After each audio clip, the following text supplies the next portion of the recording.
삼성전자 팔 때가 된 걸까요? 오늘 낮 11시경 검찰이 이재용 삼성전자 부회장에 대한 구속영장을 청구했습니다. 주가는 55,800원으로 시작해 57,000원까지 치솟았다가 이 뉴스와 함께 하락하여 54,600원에 오늘 장을 마감했습니다. 저희 개미 투자자들의 염원을 담은 삼성전자 주식이 최근 10일간 계속해서 올라서 안도의 한숨을 내쉬려는 찰나에 이런 뉴스가 터진 것이죠. 아마 많은 분들께서 혼란스러우실 것 같아서 오늘 영상을 준비해봤습니다. 1. 왜 구속영장이 발부된 걸까? 2. 삼성전자 주식 이제는 팔아야 될까? 구속영장이 발부된 이유는 간단합니다. 두 가지인데요. 진짜로 혐의를 받았기도 하고 검찰과 삼성전자 사이의 기싸움의 결과이기도 합니다. 어떤 혐의를 받고 있을까요? 이건 역시 두 가지인데요. 제일모직 지분 23.2%를 보유했지만 삼성물산 주식은 하나도 보유하고 있지 않던 이 부회장이 삼성물산 및 그 아래 삼성전자에 대한 지배력을 강화하기 위해 삼성물산 지분을 늘리는 과정에서 본인이 유리한 조건으로 두 기업을 합병시켰다는 의혹입니다. 한마디로 이재용 부회장은 삼성전자의 지분의 4.1%를 싸게 취득한 효과와 삼성전자에 대한 지배력을 보다 강화하는 소득을 얻었다는 의혹입니다. 지분이 높은 제일모직의 가치를 부풀리고 삼성물산의 주가는 떨어뜨려 제일모직 한 주와 삼성물산 세 주를 바꾸는 조건으로 합병이 이루어져 논란이 되었었습니다. 두 번째 혐의는 제일모직의 시장 가치를 올리는 과정에서 분식회계를 했다는 혐의입니다. 합병 전 제일모직은 4년간 누적 손실이 3천억 원에 달하는 적자 기업이었습니다. 이러면 삼성물산과의 합병에서 좋은 가치를 인정받기 어려웠죠.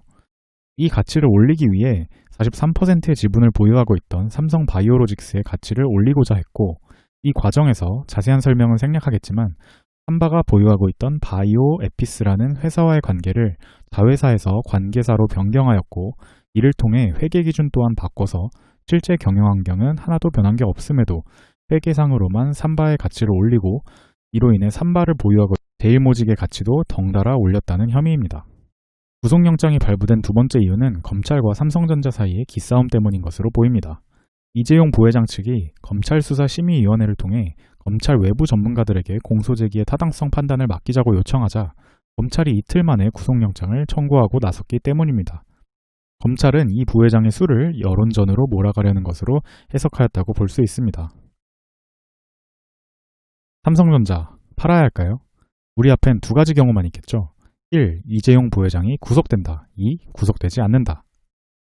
2번. 구속되지 않는다면 지금의 우려가 해소되면서 주가가 상승할 가능성이 높다고 추론할 수 있겠죠. 실제로 2017년에 이재용 부회장의 구속영장이 기각된 이후 CEO 리스크 해소로 주가는 2% 넘게 올랐던 사례가 있습니다. 그러니 저희는 1번의 경우를 조금 더 자세히 살펴봅시다. 구속이 되면 주가가 하락할까요? 저는 아니라고 생각합니다. 주가에 별 타격이 없을 것 같은 이유를 말씀드려 보겠습니다. 우선 기업의 주가 증감에는 펀더멘탈이 총수의 부재보다 더 중요합니다.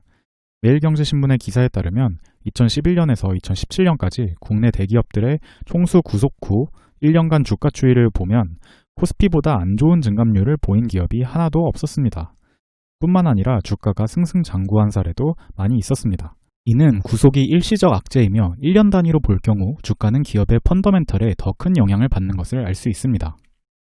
두 번째 이유로 논리적으로 생각해봐도 대기업의 특성상 총수가 잠시 없더라도 기존의 사업이 잘 추진될 가능성이 매우 높습니다.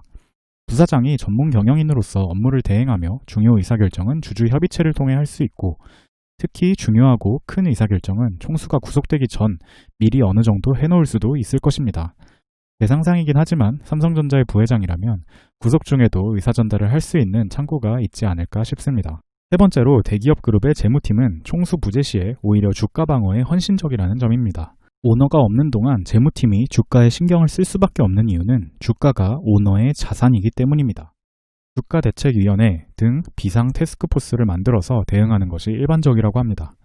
실제로 SK텔레콤은 최태원 회장이 부재 중일 때 정기 실적 발표 시즌이 아닌데도 이례적으로 투자자들을 만나러 다니면서 투자 설명을 했다고 합니다.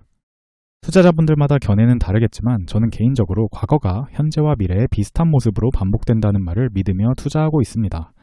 과거 사례로 봤을 때나 논리적으로 생각했을 때 적어도 딱 구속 이슈만 놓고 본다면 이것은 그렇게 걱정할 문제가 아니라고 생각합니다. 오늘 사건에 너무 걱정 마시고 기업의 펀더멘탈과 다른 이슈들을 주목합시다. 예를 들면 이런 거요.